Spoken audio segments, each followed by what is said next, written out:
तो Donald Trump Beijing पहुंच चुके हैं। उनका भव्य स्वागत हुआ। पूरी दुनिया की नजर अब जिनपिंग और ट्रंप की मुलाकात पर है। क्या वार्ता में ईरान का मुद्दा शामिल होगा?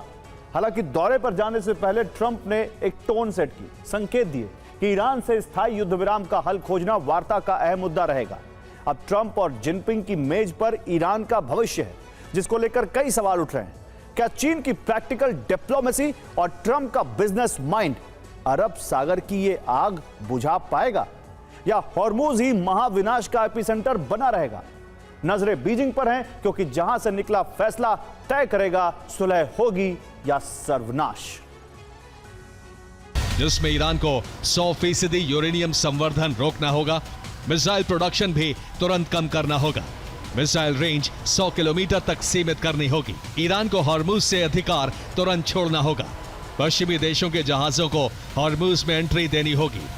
इस बीच इजराइल ने फॉल्स फ्लैग ऑपरेशन को लेकर संकेत दिए हैं, क्योंकि इजराइल को लग रहा है कि ट्रंप चीन के दबाव में ना आ जाएं, दबाव में आकर ईरान की कुछ शर्तों को ना मान लें, हॉर्मुज को लेकर कुछ मुद्दों पर सहमत हो जाएं, तुरंत युद्ध रोकने का फैसला कर लें, प्रॉक्सी गुटों के मुद्दों को अनदेखा कर दें।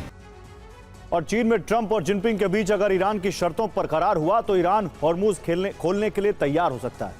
ईरान की पहली शर्त है लेबनान सहित सभी फ्रंट पर युद्ध खत्म किया जाए। ईरान की दूसरी शर्त है कि उस पर लगाए सारे प्रतिबंध हटाए जाए जिन्हें अमेरिका ने लगाया है। तीसरी शर्त में ईरान का कहना है कि उसकी सारी फ्रीज संपत्ति मुक्त की जाए, जबकि चौथी शर्त में ईरान का तर्क है कि युद्ध का हर्जाना अमेरिका और इजराइल मिलकर दें। इस बीच ईरान का क्या होगा? क्या ईरान से सुलह का रास्ता निकलेगा? क्या चीन अच्छे मध्यस्थ की भूमिका निभा पाएगा? क्या चीन हॉर्मुज खुलवाने में कामयाब हो पाएगा? और अगर करार इजराइल के मुताबिक नहीं हुआ तो इजराइल ईरान में ऑपरेशन फॉल्स फ्लैग शुरू कर सकता है, जिसमें पहला टारगेट नतान्स फोर्दो एटमी सेंटर है, जहां हमला हुआ रेडियोधर्मी रिसाव का खतरा है। अगर हमला हुआ तो साथ ही इजराइल यूरेनियम पर कब्जा कर सकता है।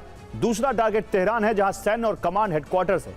वहां हमला होने पर सेना तक ऑर्डर नहीं पहुंच पाएंगे, गृह युद्ध जैसी स्थिति बन सकती है।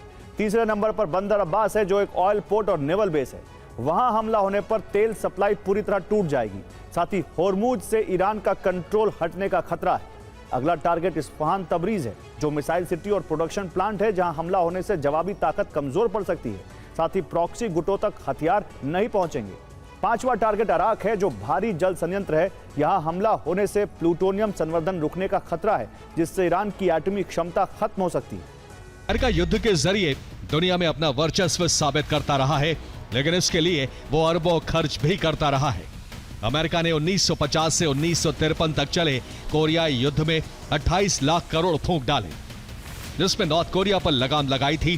वियतनाम युद्ध, जो करीब 20 साल यानी 1955 से 1975 तक चला था, अमेरिका ने वहां 83 लाख करोड़ फूंक डाले थे, फिर भी जीत नहीं पाया था। इसी तरह 1990-91 खाड़ी युद्ध में अमेरिका ने 8 लाख करोड़ खर्च कर दिए थे, जबकि खाड़ी में ही 2003 से 2011 तक चले इराक युद्ध में भी 175 लाख करोड़ खर्च किए थे। अफगानिस्तान युद्ध में अमेरिका 2001 से 2021 तक फंसा रहा, जहां उसने सैनिकों पर 190 लाख करोड़ खर्च किए थे, जबकि इसी साल ईरान युद्ध में अब तक 4 लाख करोड़ खर्च कर चुका है।